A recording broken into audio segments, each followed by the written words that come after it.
मैं बेंगलोर से आया हूँ। मैं जानना चाहता हूँ कि नाम में रुचि होने के लिए नाम जप ही करना है या कोई अन्य साधन भी है। हाँ, उसमें अन्य उसकी उत्साह वर्धन के लिए सबसे प्रधान साधन है सत्संग। साधन को हरि भजन है, कह सत्संग सहाय। जैसे हमें किसी मार्ग में चलना होता है तो पहले मार्ग बताने वाला हमें चाहिए। जहां हमें चलना है हमें उसकी जानकारी के साथ हमें उत्साह वर्धन करने वाला चाहिए। फिर हमें चलने के लिए सामर्थ्य चाहिए। सत्संग हमें उत्साह वर्धन कराता है। सत्संग हमें भगवान के अद्भुत अद्भुत करुणा में लीला चरित्रों का ज्ञान कराता है। साधु समागम से हमारे हृदय में भगवान नाम रूपी धन के प्रति महत्व बुद्धि होती है। पहला सबसे सावधानी की आवश्यकता है कि कुसंग त्याग करके सत्संग करें। दूसरी सावधानी की आवश्यकता है भोजन। अगर आप यहाँ सत्संग के और गंदे विचार वालों का संग किया, अभिमानी जनों का संग किया, तो इसका रंग नहीं चढ़ेगा। क्योंकि बहुत जन्मों से हम उसी कुसंग में पड़े रहे। अगर कुसंग ना होता तो हमारे हृदय में भगवत प्रीति उदय हो गई होती। ये पहचान है। कुसंग की पहचान है नाना प्रकार की दुर्वासनाएं, शरीर भोग आदि के लिए हमारे हृदय में लालसा होना, वो है। इसका मतलब बहुत समय से कुसंग होता रहा है। अब कुसंग के संस्कार अधिक होने के कारण सत्संग के संस्कार जब अंदर जाएंगे तो कुसंग को भगाने की चेष्टा करेंगे। और कहीं कुसंग मिल गया तो कुसंग के संस्कार और पुष्ट हो जाएंगे। एक संसार दुष्ट की संगति, ताहू में तुम पुष्ट करावो। विनती करो सकल धर्मिंसो, धर्मी हुए दिन नाम धराओ। कर सेवक जी करे वैसे संसार में दुष्ट स्वभाव की बढ़ोतरी है। और यदि तुम दुष्ट स्वभाव वाले लोगों से मिलते रहे तो तुम्हारा दुष्ट स्वभाव पुष्ट हो जाएगा। फिर आप दीक्षा लेने के बाद भी प्रेम रस का अनुभव नहीं कर पाएंगे। तो हमारा संग पहले ठीक हो, कुसंग का त्याग करके सत्संग करे। और फिर दूसरी बात, आहार शुद्ध हो। आहार शुद्धि सत्य शुद्धि, अर्थात हमारा आहार शुद्ध हुआ तो हमारा मन शुद्ध हो। ऐसे ग्रामीण भाषाओं में कहते हैं, जैसा खाओ अन्न वैसा बने मन, जैसा पियो पानी वैसी बने वाणी। ऐसे गांव में भी ऐसे चर्चाएं होती है। तो हमारा अन्न ठीक होना चाहिए, भोजन ठीक होना चाहिए। सात्विक भोजन भगवान को अर्पित करके, प्रियालाल को अर्पित करके पाया जाए। साधु समागम किया जाए, शास्त्रों का स्वाध्याय किया जाए। भगवान शंकराचार्य जी ने साधन पंचक का दान किया है। उसमें से आगे आगे के 5 शब्द हम बताते हैं। पहला है वेदो नित्यमधीयताम, दूसरा है संगा सत्सुनिधीयताम, तीसरा है महावाक्यार्थस्य विचारिताम, चौथा है क्षुद व्याधित चिकित्सिताम, पांचवा है एकांते सुखमाश्रिताम अथातो ब्रह्म जिज्ञासा। पहले का तात्पर्य है कि जो भगवत प्राप्ति करना चाहता है उसे शास्त्रों का स्वाध्याय अनिवार्य। यदि पढ़ा लिखा नहीं है तो जहां शास्त्रों का गान होता है वहां सुनना चाहिए। श्रवण से भी पठन का लाभ प्राप्त हो जाता है। श्रवण और पठन का एक ही फल है। सेवक हरिवंश महाप्रभु ने कहा, श्रवण सुनत प्रापक रति राधा पद अम्बुज सुकुमार। यदि हम प्रियालाल की चर्चा सुनते रहे, वाणी सुनते रहे, तो हमें प्रियालाल के चरणों में प्रेम हो जाए। वेदो नित्य मधीयताम, शास्त्रों का हम नित्य स्वाध्याय करें या श्रवण करें।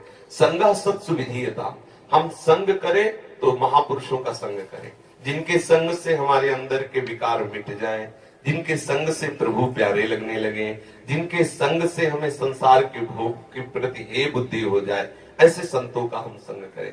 और महावाक्यार्थस्य विचारिताम, जो महापुरुषों ने अनुभव किया है, वो जो वचन बोलते हैं। वैसे यहाँ महावाक्य का तात्पर्य तो अहम ब्रह्मास्मादि से है, लेकिन हम उसको इस रूप में लेते हैं कि जो संत महापुरुषों ने जीवन में अनुभव करके और वो शास्त्रों का सार वाक्य बोलते हैं, विचारिताम, वाक्यार्थस्य विचारिताम, हम उनके वाक्यों के अर्थ का विचार करें।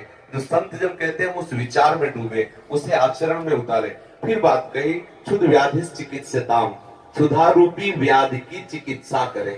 देखो कैसी बात है। चिकित्सा औषधि रूप में होती है, भिक्षान्नम औषधम। यदि वैरागी है तो भिक्षा का अन्न, और गृहस्थी है तो सत धर्म से कमाए हुए धन के द्वारा भगवद अर्पित करके अतिथि साधु सेवा करके फिर अपने उदर का पोषण करें। फिर एकांत सुखमास्यताम, अपनी दिनचर्या में कुछ ऐसा समय होना चाहिए एकांत में बैठ करके हम अपने आराध्य देव का बिल्कुल व्यवस्थित चित्त होकर के चिंतन करें। व्यग्र चित्त होकर नहीं, शांत चित्त होकर प्रभु का चिंतन। ऐसी दिनचर्या होनी चाहिए। अगर ऐसी दिनचर्या है तो नाम में रुचि हो जाएगी। खान पान ठीक हो, संग ठीक हो, विचार ठीक हो, आचरण ठीक हो, तो रोज नाम में उत्साह बढ़ता चला जाएगा। अब एक मटकी में चाहे जितना पानी भरो, थोड़ा सा छेद कर दो तो भरेगी नहीं, खाली होती चली जाएगी। ऐसे ही अगर थोड़े से गंदे आचरण, थोड़ा सा असाधन, तो हम नाम जब करते हैं वो भरता नहीं है नाम का भाव, वो धीरे धीरे निकलता रहता है। बहुत समय व्यतीत हो जाता है, फिर हमें अश्रद्धा होने लगती है कि यार नाम जपने से कुछ लाभ तो मिला नहीं, अभी वही विकार बने हैं, अभी वही वासना है। सुनते थे नाम में आनंद मिलता है, लेकिन आनंद तो मिला नहीं। नाम आनंद में है, पर उसके साथ जो हमें परहेज करना है वो हम कर जाए तो बहुत जल्दी लाभ प्राप्त हो जाएगा। धीरे धीरे धीरे धीरे नाम का प्रभाव ऐसा चढ़ेगा कि जिह्वा को और कुछ अच्छा ही नहीं लगेगा।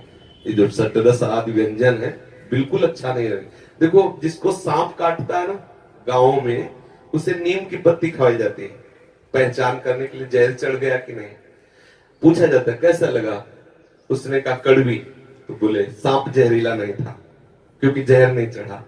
और अगर उसने बोला कि नीम की पत्ती मीठी, तो बोले बस सांप का जहर चढ़ गया। संसार कैसा, दुखालयम, बोले नहीं मुझे सुखी सुखमय लग रहा है, बोले जहर चढ़ गया।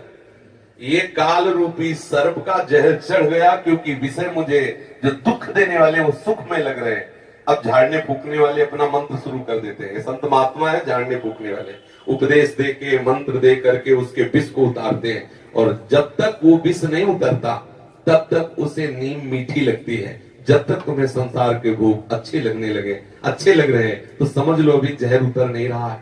बराबर मंत्र जाप करते रहो, बराबर सत्संग करते रहो, और जहां जहर उतरा तो राधा नाम सुधार तुम जिह्वास्त में पियो। आंखों से आंसू आएंगे, जिह्वा से नाम निकलेगा, रोम रोम खड़ा हो जाएगा। ऐसा नाम महासुखमय है, पर हम अभ्यास करते रहे। जिन संतों को स्वाद मिला नाच नाच करके जगत को पावन कर दिया, हरि यश गा करके, इसलिए नाम जापक को चाहिए कि भोजन और संग दो पर दृष्टि रखें। भले उपवास करना पड़े, अशुद्ध अपवित्र जिसे हम जानते नहीं, जिसके चरित्र को हम नहीं जानते, उसके हाथ का ना पावे। पता नहीं कौन से आचरण करके कैसा लाया है भोजन, वो हमारी बुद्धि को कैसा प्रभावित कर दे। ये अगर दो बात ध्यान नहीं, संग और भोजन, तो हमारा भजन बढ़ता चला जाएगा।